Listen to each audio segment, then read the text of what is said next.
So we know that around 70% of people that visit national parks are white, but that isn't to say that BIPOC communities don't enjoy the outdoors or don't have a relationship with the outdoors.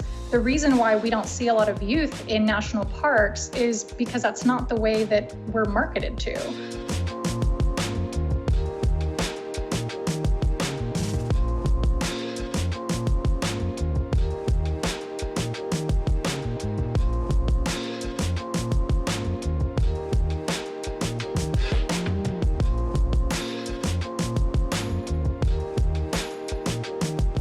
Historically, people of color have been intentionally segregated from access to green spaces like national parks, outdoor recreation, outdoor sports, and more.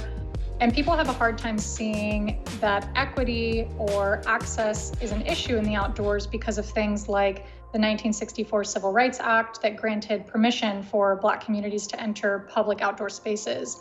But as is the case for many historical moments of progress, legalization didn't actually result in equitable access to the outdoors. Some of these barriers faced can be affordability, like costs of entrance fees to parks or equipment for recreational activities like camping.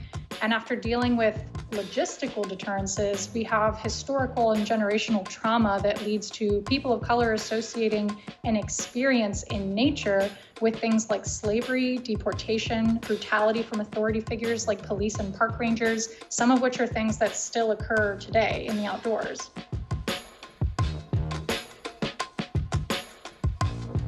One of my favorite TED Talks by Anthony Jack, he said, when BIPOC enter education spaces, career spaces, outdoor spaces, Anthony refers to people having to navigate a hidden curriculum or information that some people already know going in or some people don't.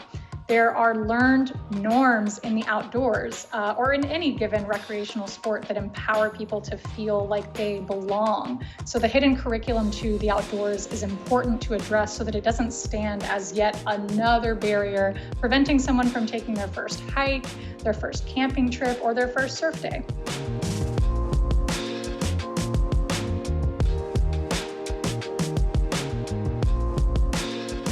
One of my favorite organizations is Latino Outdoors. They not only help to source gear and educational resources for the people that they partner with and the communities that they work with, but they put on small group hikes and things like that to start getting youth outdoors. They essentially provide that sense of community so that BIPOC youth can reclaim relationships with the lands that our ancestors protected, sustained, and fought for.